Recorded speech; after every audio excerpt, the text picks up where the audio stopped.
الحمدللہ رب العالمین والصلاة والسلام علی رسولہ الکریم وعلی آلہ وصحبہ ومن سار علی نہجہ الی یوم الدین وسلم تسلیما کثیرا اما بعد۔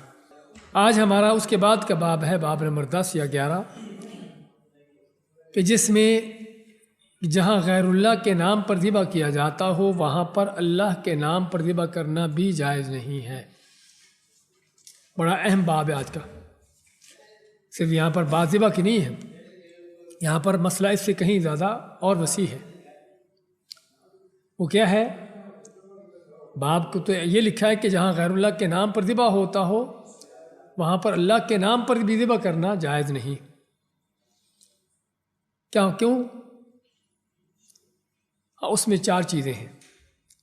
پہلی چیز کیا ہے؟ مشرکوں کی موافقت ہے، ان کی مشابہت ہے، کہ مشرک کہیں شرک کرنے والے کہیں وہ اپنا ان کا تہوار، ان کا میلہ، ان کا جانور ذبح کرنے کا کوئی سلسلہ ہوتا ہے تو وہیں پر کیا ہے، وہیں پر کوئی مسلمان ذبح کرتا ہے تو کیا ہے، ظاہراً اگرچہ مسلمان تو ممکن اللہ کے لیے ذبح کر رہا ہوگا، وہ مشرکوں کی طرح نہیں ذبح کر رہا، لیکن چونکہ اس جگہ پر ذبح کر رہا ہے تو اس جگہ پر ذبح کرنے میں کافروں کی، مشرکوں کی مشابہت ہوگی، موافقت ہوگی، ایک چیز۔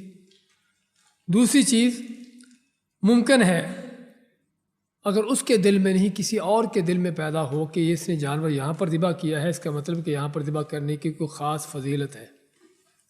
اور ہوتا ہے ایسا کہ کسی درگاہ پر، کسی ایسی جگہ پر جانور ذبح کیا تو دیکھنے والے کیا سمجھتے ہیں کہ فلاں نے ذبح کیا ہے، لوگ یہاں پر ذبح کرتے ہیں، اس کا مطلب کہ یہاں پر ذبح کرنے کی زیادہ فضیلت ہے، تو یہ بھی شرک کا ذریعہ ہے۔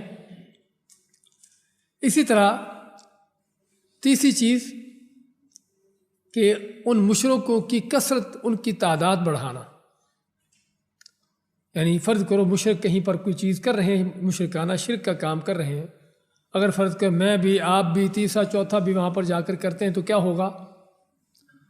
مشرکوں کی حوصلہ افزائی ہوگی، بھئی لوگ ہماری طرح کام کر رہے ہیں، ہمارا آگے کام چل رہا ہے۔ اور یہاں پر ایک یعنی کہ چیز بہت بڑی اہم چیز ہے جس کی تنبیہ کرنے کی ضرورت ہے، اور وہ کیا ہے کہ بعض چیزیں ایسی ہیں کہ جس کو لوگ دیکھا دیکھی کرتے ہیں، سمجھے نا؟ یہ نہیں کہ کوئی نیکی کا جذبہ ہے یا کوئی واقعی کوئی شرعی حکم، لیکن صرف لوگ جو لوگ چونکہ کر رہے ہیں ہم بھی کریں۔ اور عام طور پر جاہلوں کا دین یہی ہوتا ہے، جاہلوں کا دین یہی ہوتا ہے کہ لوگ کر رہے ہیں ہم بھی کریں، جدھر لوگ جا رہے ہیں ہم بھی جاتے ہیں۔ اس لیے بعض اوقات کسی غلط کام سے روکیں نا لوگوں کو، آگے سے جواب کیا دیتے ہیں؟ بھئی سبھی یہ کر رہے ہیں، سبھی لوگ یہ کام کرتے ہیں، ہمارے یہاں سبھی یہ کام کرتے ہیں، یعنی اور یہ ہمیشہ سے، آج کے نہیں، یہ سابقہ زمانوں سے لے کر جاہلوں کی حجت چلی آئی ہے۔ اس لیے یہ بھی چیز ہے تیسری کہ وہاں پر یعنی جہاں پر مشرک اپنے کو اس طرح کے کام کرتے ہیں وہاں پر ہم بھی اگر کریں گے، کہ مسلمان بھی کرے گا تو مشرکوں کی حوصلہ افزائی ہوگی، اور مزید یہ کہ اور لوگوں کو اس میں کرنے میں ترغیب ہوگی، سمجھے نا؟ تو اس لیے 3-4 یہ چیزیں ہیں جس وجہ سے ایسی جگہوں پر جہاں پر غیر اللہ کے نام پر ذبح ہوتا ہو، اگرچہ آپ اللہ کے نام پر ذبح کر رہے ہیں لیکن وہاں پر نہ کریں۔ ایک تو مشرکوں کی موافقت ہے، مشابہت ہے، دوسرا ان کی حوصلہ افزائی ہے، تیسرا جو ہے ممکن ہے کسی کے دل میں یہ پیدا ہو کہ یہاں پر ذبح کرنے کی فضیلت ہے، اور یہ بھی کہ لوگوں کو بھی اس میں ترغیب ملتی ہے، لوگوں کو بھی اس میں، اوروں کو بھی یہ کام کرنے کی طرف اس کو دعوت دی جا رہی ہے۔ اور دعوت کے میدان میں بات کا کہنا اور بات کا کرنا دونوں میں بڑا فرق ہے۔ کہنے کا اتنا اثر نہیں ہوتا، چاہے آپ 100 بار بھی کہہ دیں، لیکن کوئی چیز کر دیں تو کرنے کا بڑا اثر ہوتا ہے۔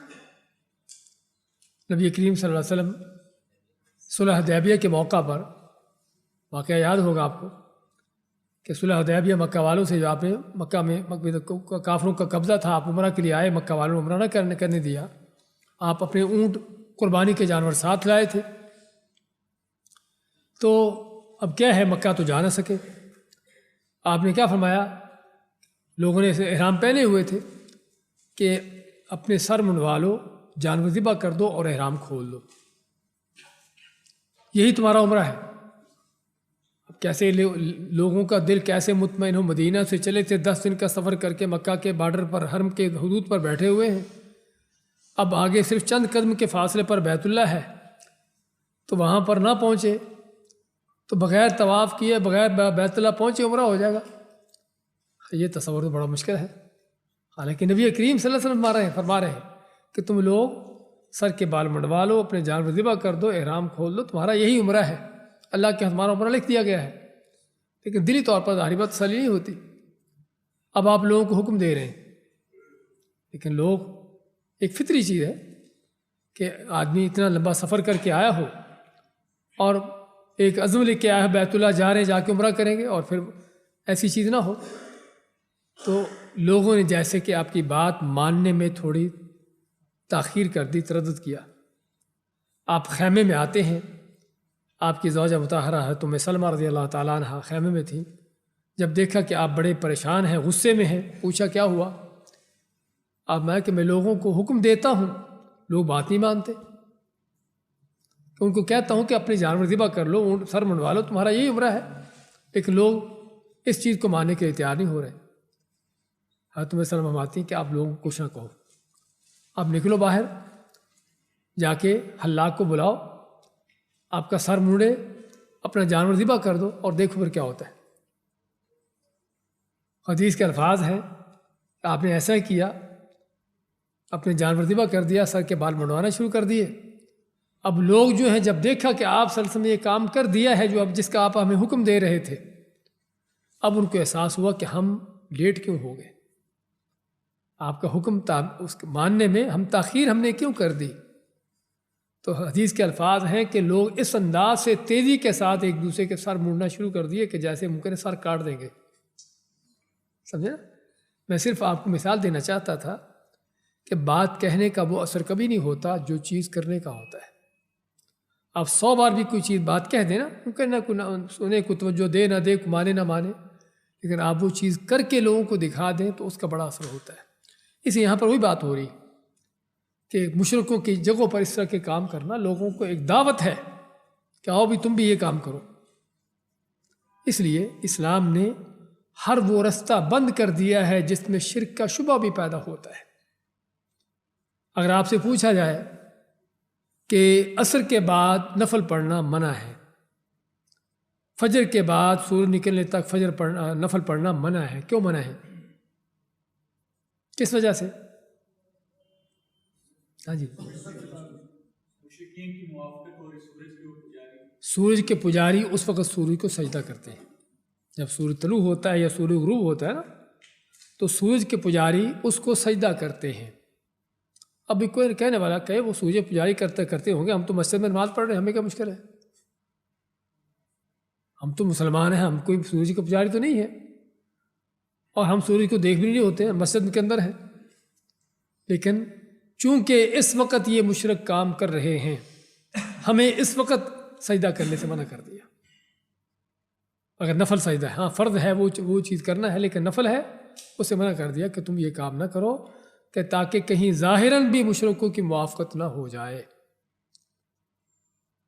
تو یہ ہے بھائیو, شرک کا معاملہ اتنا خطرناک ہے کہ اسلام نے اس کے سارے رستے ہی بند کر دیے.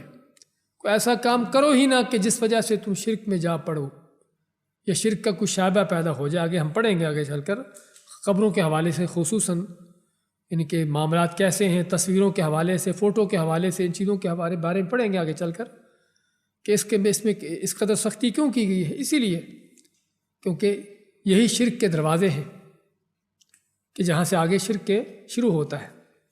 تو یہاں پر بھی ہم وہی بات پڑھ رہے ہیں کہ شرک کا ذرائع ایسی چیزیں کرنا کہ جس میں آدمی شرک میں جا پڑتا ہو. اس میں ہمارے پاس سب سے پہلے آیت ہے قرآن کریم کی, سورۃ توبہ کی آیت ہے. اللہ تعالیٰ فرماتا ہے لا تقم فیہ ابدا, آپ کبھی بھی اس مسجد میں کھڑے نہ ہو نماز پڑھنے کے لیے. کون سی مسجد؟ اس کے آیت کا اگر ہم شروع سے لے لیں تو زیادہ مناسب ہوگا تاکہ سمجھ آ جائے کہ مسجد کیا ہے اور اس کا مقصد کیا تھا اور آپ کو کیوں منع کیا گیا.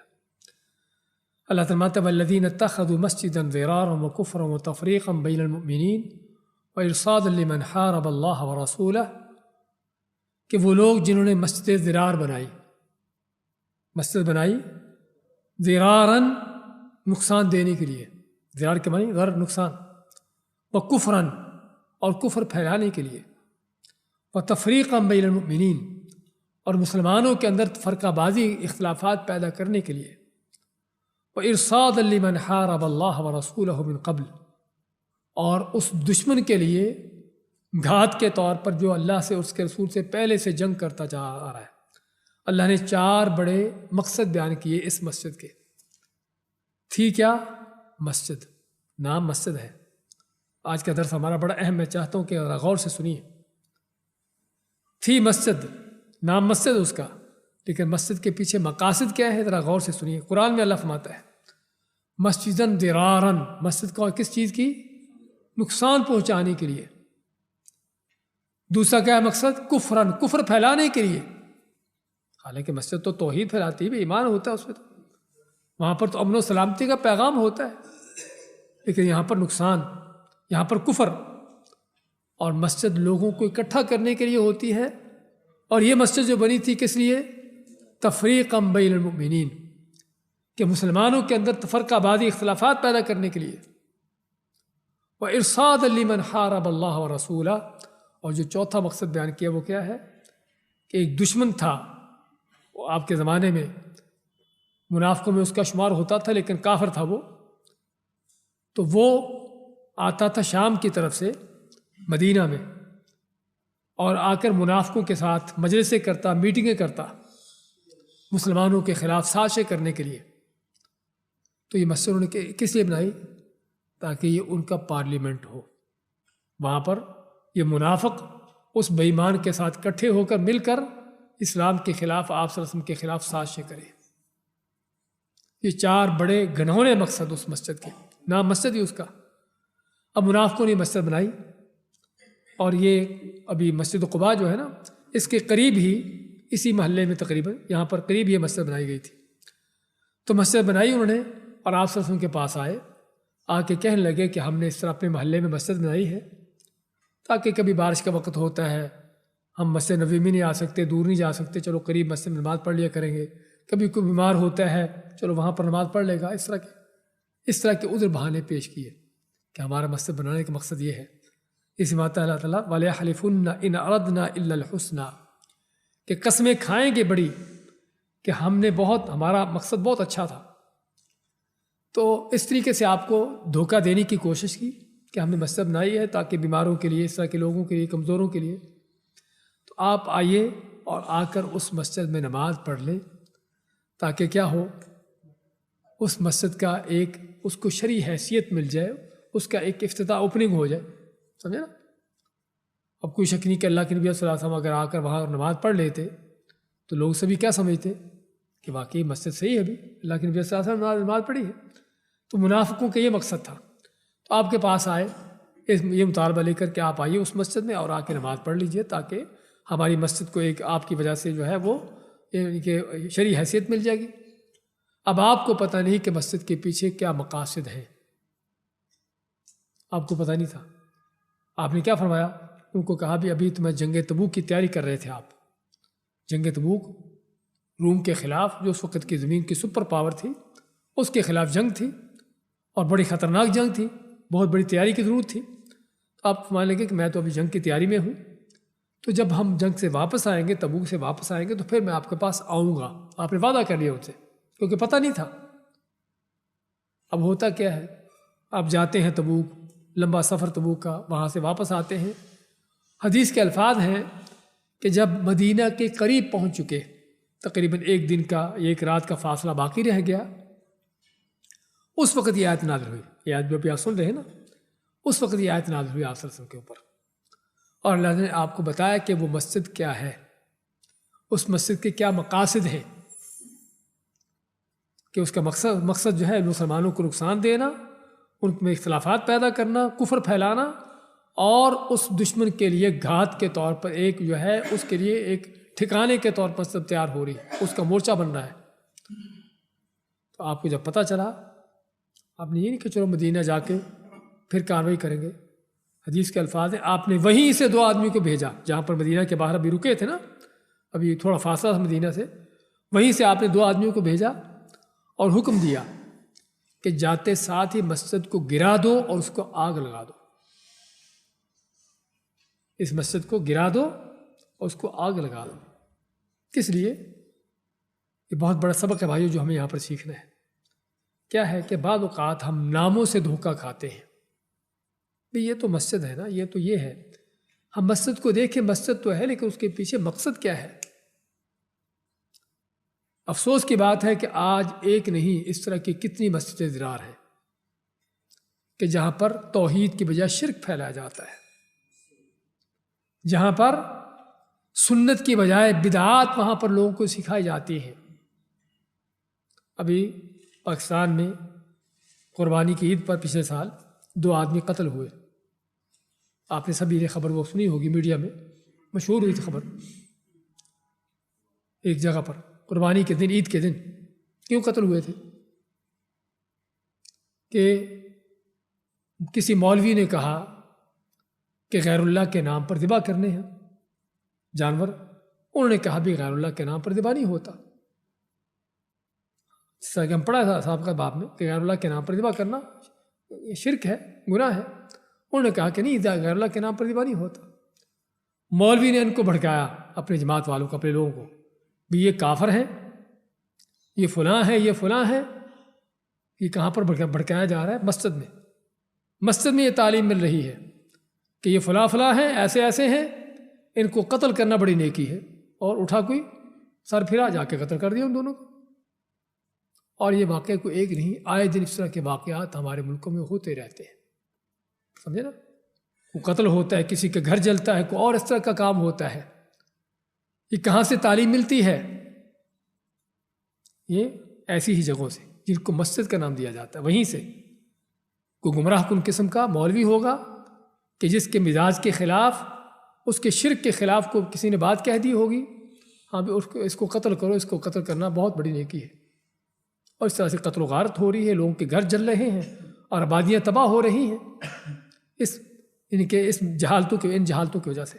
تو اللہ کل حال میں بتانے ہی لگا تھا کہ آج کتنی ہی اس طرح کی مسجد زرار ہیں جو اس انداز سے بنی ہوئی ہیں کہ جہاں پر توحید کی بجائے شرک پڑھایا سکھایا جاتا ہے، شرک کی اکیڈمیاں ہیں، بدعات کی اکیڈمیاں ہیں، سمجھے نا؟ اور جو بھی شرک کے خلاف کو بات کرتا ہے اس کا خون بہانا، اس کو قتل کرنا بہت بڑی نیکی وہاں پر بتایا جاتا ہے۔ تو اس لیے ضرورت ہے اس مسئلے کو سمجھنے کی۔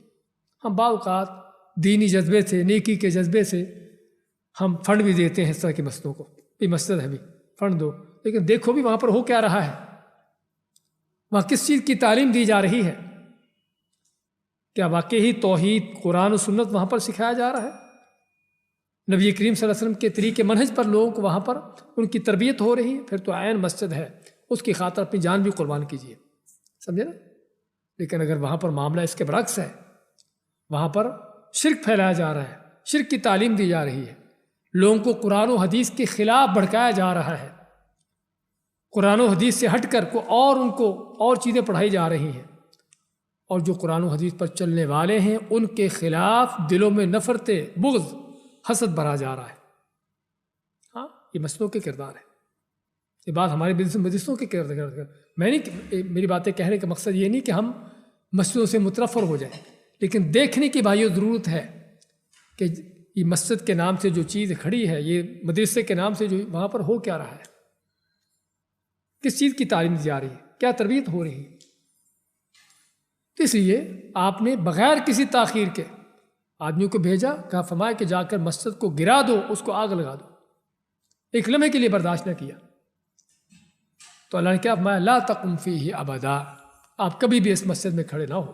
کس لیے؟ کیونکہ اس کی بنیاد ہی کفر پر رکھی گئی ہے، اس کا مقصد ہی جو ہے وہ لوگوں کے اندر، مسلمانوں کے اندر جو ہے تفرقے پیدا کرنا ہے۔ تو اس لیے آپ کو منع کر دیا گیا کہ ایسی مسجد میں کھڑے نہ ہو کہ جہاں پر معاملات کفر کے ہوں، بے ایمانیوں کے ہوں، شرک کے ہوں۔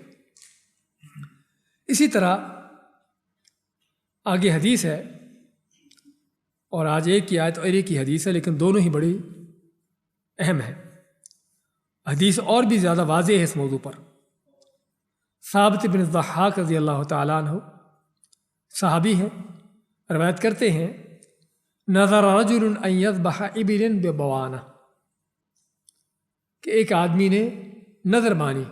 نظر جانتے ہیں نا، آدمی کہہ دیتا ہے کہ میرا یہ کام ہو گیا تو میں یہ کام کروں گا، قربانی دوں گا، کوئی جانور ذبح کروں گا، کوئی صدقہ دوں گا، کچھ بھی نظر مانی. تو ایک آدمی نے نظر مانی. کیا نظر مانی؟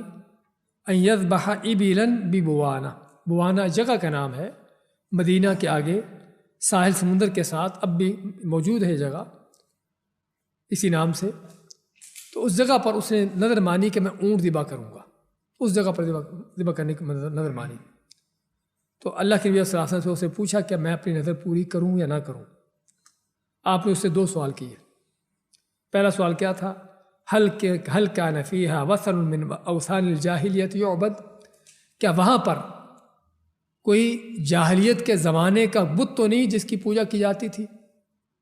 اسلام سے پہلے. جاہلیت کا معنی اسلام سے پہلے، کیونکہ اسلام سے پہلے شرک تھا، شرک پھیلا ہوا تھا. تو آپ پوچھا کہ وہاں پر کوئی کسی بت کی پوجا تو نہیں ہوتی تھی؟ تو لوگوں نے کہا نہیں، کوئی ایسی بات نہیں، کسی بت وغیرہ کا وہاں پر معاملہ نہیں ہے. آپ نے دوسرا سوال کیا فَهَلْ كَانَ فِيهَا عِيدٌ مِّنْ أَعْيَادِهِمْ، کیا وہاں پر مشرکوں کا، کافروں کا کوئی میلہ ٹھیلا تو نہیں لگتا تھا؟ میلے لگتے نا، عرس لگتے ہیں، عرس ہوتے ہیں، میلے لگتے ہیں، اس طرح کی چیزیں ہوتی ہیں. اب میں کہ وہاں پر کوئی مشرکوں کا، کافروں کا ایسا کوئی میلہ وغیرہ تو نہیں لگتا تھا اس جگہ پر؟ لوگوں نے کہا نہیں، ایسی بھی کوئی اس جگہ پر ایسی کوئی چیز نہیں. نہ تو وہاں پر کافروں کا کوئی بت ہے جس کی پوجا ہوتی ہو، نہ کوئی وہاں ان کا عرس میلہ لگتا ہے. یعنی عام جگہ ہے، عام جگہ جس طرح کوئی عام جگہ ہوتی ہے. اب میں کہ اگر ایسا ہے تو پھر اپنی نظر پوری کرو. یہ آپ کے جو 2 سوال ہیں بہت بڑا ہم کو سبق دیتے ہیں. آپ نے سوال کیوں کیے کہ اگر وہاں پر کوئی کافر مشرکوں کو کام ہوتا تھا، چاہے بت کی پوجا تھی یا ان کو کوئی میلہ ٹھیلا کورس لگتا تھا، پھر تم اپنا جانور وہاں ذبح نہ کرو. یہ کس کو کہا جا رہا ہے؟ صحابی رسول کو. اب صحابی رسول کیا شرک کا کام کرے گا؟ نہیں، سوال پیدا نہیں ہوتا. لیکن چونکہ وہاں پر اگر فرض کرو کوئی مشرکانہ کام ہوتا تھا اور تم بھی وہاں پر جا کر اپنا جانور ذبح کرو گے، تو وہ 3-4 باتیں ہم جو شروع میں آپ کو بتائی ہیں. ایک تو مشرکوں کی موافقت ہو جائے گی اور ان کی حوصلہ افزائی بھی ہو جائے گی، اور لوگوں کو بھی ترغیب ملے گی، اوروں کو بھی یہاں پر ذبح کرنے کا کوئی خاص فضیلت اجر ہوگا. سمجھیں نا اس طرح کی چیزیں. تو یہ اس لیے، اور ممکن دل میں آ بھی جائے بھئی یہاں پر لوگ کرتے ہیں ذبح، شاید میرا ذبح کرنے کا زیادہ اجر ہوگا، اس طرح کی چیزیں. تو آپ نے منع فرما دیا کہ تم اگر وہاں پر عام جگہ ٹھیک ہے کرو، لیکن اگر وہاں پر ایسا کوئی معاملہ ہوتا تو پھر آپ اس کو منع کر رہے تھے کہ پھر نہیں کرنا. تو اس سے معلوم کیا ہوا بھائیو؟ معلوم ہوا کہ کسی بھی مشرکوں کے ان سے ملتا جلتا کام، ان کی مشابہت کرنا منع ہے. اور اسی لیے نبی صلی اللہ علیہ وسلم کا فرمان ہے من تشبہ بقوم فہو منہم. یہ بلکہ پورے اسلام کا ایک رول ہے، قاعدہ کلیہ ہے. وہ کیا ہے کہ جو بھی کافروں کے مشابہت کرتا ہے، ان کے طور طریقے، ان کے شکل و صورتیں، ان کی طرح کے کام کرتا ہے، آپ مت فہو منہم، وہ ان میں سے ہے. کوئی ہندوؤں کی دیوالی مناتا ہے تو وہ ہندو ہے، سمجھے نا؟ کوئی ہندوؤں کی دیوالی مناتا ہے تو ہندو ہے. کوئی اگر اور کوئی اس طرح کا، عیسائیوں کے ابھی کرسمس سے گزرا ہے، جو یہ مناتا ہے، آپ کے اس فرمان کے، میں نہیں کہہ رہا، اللہ کے نبی صلی اللہ علیہ وسلم کا فرمان ہے فہو منہم، وہ ان میں سے ہے. اور کوئی کافروں کے اس طرح کے، خاص طور پر ان کے جو دینی تہوار ہیں کافروں کے، ویسے تو ہمیں دنیاوی طور پر بھی کافروں کی شکل و شباہتیں، ان کے کلچر، ان کے طور طریقے اختیار کرنے سے منع کیا گیا ہے. سمجھے نا؟ چاہے دنیاوی طور پر بھی کیوں نہ ہو، کہ وہ چیز جو کافروں کے ساتھ خاص ہے وہ کر رہے ہیں، ان کا طریقہ ہے، ہمیں وہ ایسی چیز کرنے سے منع کیا گیا ہے. لیکن اگر وہ چیز دین کی ہے، ان کے دین کا حصہ ہے، تو ایسی چیز کرنا تو کفر ہے، صرف گناہ نہیں بلکہ، اور بہت بڑی وارننگ ہے. فہو منہم، وہ ان میں سے ہے. اور دوسری حدیث میں آپ فرماتے ہیں لیس منا من تشبہ بغیرنا، کہ جو ہم مسلمانوں کے سوا کسی اور کی شکل و شباہتیں، ان کے طریقے اختیار کرتا ہے، لیس منا، لیس منا کے معنی ہم میں سے نہیں ہے، ہم مسلمانوں سے اس کا کوئی تعلق نہیں ہے. پھر فرماتے ہیں خاص طور پر لا تشبہوا بیہود والنصارى کہ یہود و نصارہ کی مشابہت اختیار نہ کرو۔ ترمذی کی حسن حدیث ہے، اور یہ ساری حدیثیں جو آپ کو ذکر کریں ساری حدیثیں صحیح ہیں۔ اس کے پیچھے ہمیں ایک بہت بڑے عقیدے کا پتہ چلتا ہے بھائی، وہ کیا ہے کہ اللہ کی خاطر دوستی اور اسی کی خاطر دشمنی، دوستی اور دشمنی کا عقیدہ جس کو عربی میں الولاء والبراء کہتے ہیں، کہ اللہ کی خاطر دوستی ہو، اسی کی خاطر دشمنی ہو، کہ اللہ کا دوست آپ کا دوست ہو، چاہے وہ کالا ہے، گورا ہے، عربی ہے، اجمی ہے، کہیں کا رہنے والا کیوں نہیں۔ اللہ کا دوست ہونے کا معنی کہ مسلمان ہے، توحید پر ہے، ایمان پر ہے، نیک متقی ہے، اللہ کا دوست ہے۔ آپ کی اس کے ساتھ آپ کی محبت ہو، اس کے ساتھ ہمدردی ہو، خیر خواہی ہو۔ اور کوئی اگر اللہ کا دشمن ہے، اور دشمن کون ہے؟ ہر کافر، ہر مشرک اللہ کا دشمن ہے۔ تو ممکن نہیں کہ اللہ کا دشمن ہو اور آپ اللہ کے دوست ہو اور اللہ کے دشمنوں سے دوستی لگا لو، پھر ایسی دوستی نہیں چلتی۔ ہم انسانوں میں سے دیکھتے ہیں کہ اگر میرا کوئی دشمن ہے اور آپ میرے دوست بنے پھرتے ہو، تو میرے دشمن سے جا کے دوستیاں لگاتے ہو، تو پھر میں بھی بائیکاٹ کر دیتا ہوں۔ تو یہاں پر تو اللہ تعالیٰ کا معاملہ ہے، اس لیے یہاں پر یہ موضوع آتا ہے کہ کافر اللہ کا دشمن ہے۔ کوئی بھی یہودی، عیسائی، ہندو، سکھ، کوئی بھی کافر ہے، اس کا کافر ہونا ہی اللہ کا دشمن ہونا ہے، سمجھے نا؟ آپ کہو گے بھی وہ لڑ تو نہیں رہا، جنگ تو نہیں کر رہا، وہ ایسا تو نہیں کر رہا، کچھ بھی نہ کرے، اس سے بڑھ کر اللہ کے ساتھ کیا بغاوت ہے، کیا دشمنی ہے کہ جس اللہ نے اس انسان کی خاطر یہ ساری کائنات بنا دی ہے، وہ اس کو چھوڑ کر کسی اور کو جا کے سجدے کرے، کسی اور کی جا کے پوجا کرے، کہ اللہ نہیں دیتا، یہ مجھے یہ دیتا ہے، یہ بدھ دیتا ہے، فلاں دیتا ہے۔ اس سے بڑھ کر اللہ کے ساتھ کیا دشمنی ہے؟ اس لیے دشمنی کا معنی یہ نہیں کہ کوئی اللہ کے خلاف کوئی جنگ کر رہا ہو، پھر یہ اللہ کے خلاف جنگ ہی ہے، شرک کی سب سے بڑی جنگ ہے۔ اس لیے ممکن نہیں کہ کسی کے دل میں سچا ایمان ہو، خالص توحید ہو، اور پھر جو ہے وہ اللہ کے دشمنوں کافروں کے ساتھ جا کے دوستیاں لگائے۔ اور دوستیاں لگانے کا معنی یہی ہے کہ وہ کام کرے جو وہ کرتے ہیں، ان کی طرح کے معاملات ہو اس کے۔ اس لیے یہاں پر یہ موضوع آتا ہے، تو ضرورت ہے اس موضوع کو سمجھنے کی، اور یہ بڑا خطرناک موضوع ہے کہ جس کی وجہ سے کیا ہے کہ آدمی بعض اوقات کفر تک جا پہنچتا ہے۔ اور حدیثیں آپ کو سب واضح ہے کہ جو ایسا کام کرتا ہے لیس منا، ہم میں سے نہیں ہے، فہو منہم، ان میں سے ہے۔ اور اس سے پہلے اللہ تعالیٰ کو قرآن کیا کہتا ہے؟ یا ایھا الذین آمنوا لا تتخذوا اليہود والنصارى اولیاء، اے وہ لوگوں جو ایمان لائے ہو، یہود و نصارہ کو اپنے دوست نہ بناؤ۔ دوست نہ بنانے کا معنی ان جیسے کام نہ کرو، ان کی شکلیں صورتیں، ان کے کلچر نہ اپناؤ۔ اور آگے کیا فرمایا؟ وَمَن يَتَوَلَّهُم مِّنكُمْ فَإِنَّهُ مِنْهُمْ، اللہ مانتا ہے کہ جو ان سے دوستیاں لگاتا ہے، ان جیسے کام کرتا ہے، فَهُوَ مِنْهُمْ، ان میں سے ہے، فَإِنَّهُ مِنْهُمْ، ان میں سے ہے۔ تو اس لیے یہ موضوع بڑا خطرناک ہے، جسے ہمیں سمجھنے کی ضرورت ہے کہ کافروں کے طور طریقے اختیار کرنا، کافروں کی شکل شباہتیں اختیار کرنا۔ اس حدیث کو مکمل کر لیں۔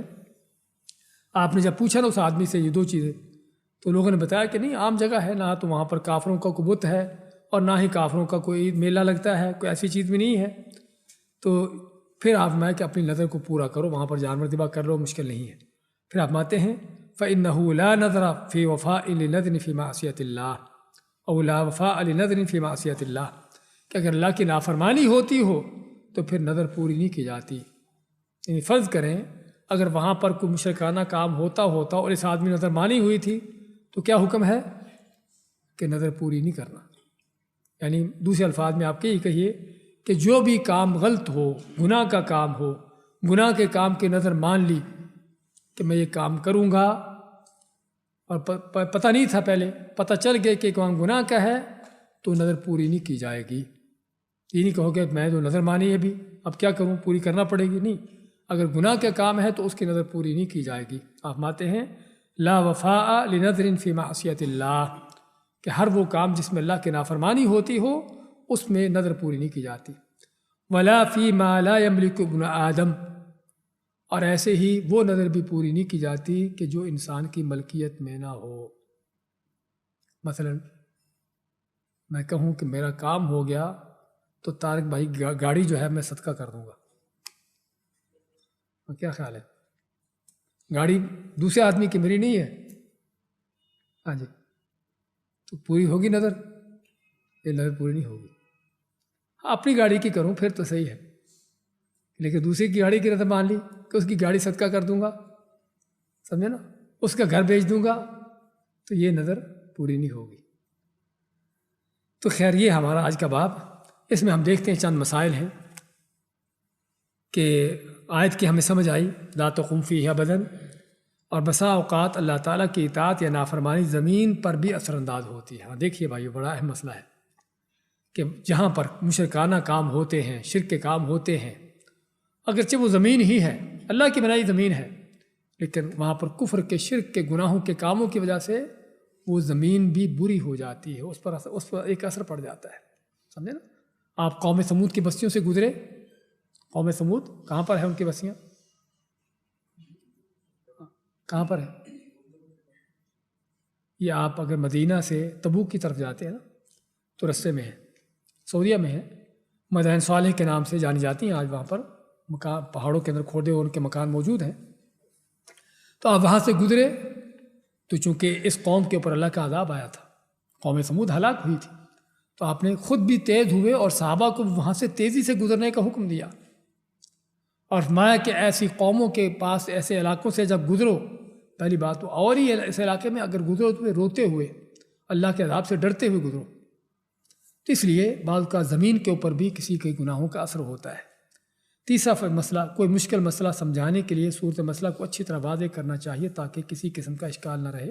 جس طرح کہ آپ نے پوچھا سارا کہ وہاں پر کوئی بت تو نہیں تھا، وہاں پر کوئی میلہ ڈھیلا تو نہیں تھا، آپ نے ساری معلومات نہیں.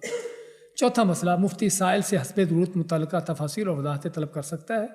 پانچواں مسئلہ، منت اور نظر کے لیے کسی خاص مقام کو مقرر کرنے میں کوئی حرج نہیں، بشرطے میں اس میں کوئی شرعی رکاوٹ نہ ہو. یعنی فرض کرو میں کہوں بھئی میں گدابیہ کی اس مسجد میں آ کر کوئی صدقہ دوں گا، کیا خیال ہے؟ کر سکتا ہوں؟ نہیں کر سکتا، کیونکہ شرعی طور پر رکاوٹ نہیں ہے. ہاں اگر رکاوٹ ہوگی دیکھا جائے گا بھی یہاں پر کیوں کر رہے ہو، کوئی ایسا غلط کام تو نہیں، یہاں پر کوئی ایسی بات تو نہیں ہے، تو پھر ہے.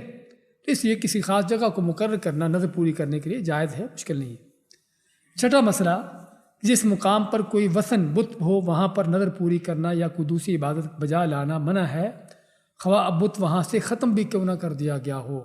دیکھیے یہاں پر ایک اور مسئلہ سامنے آیا، ضروری کہ وہاں پر بت موجود تھا.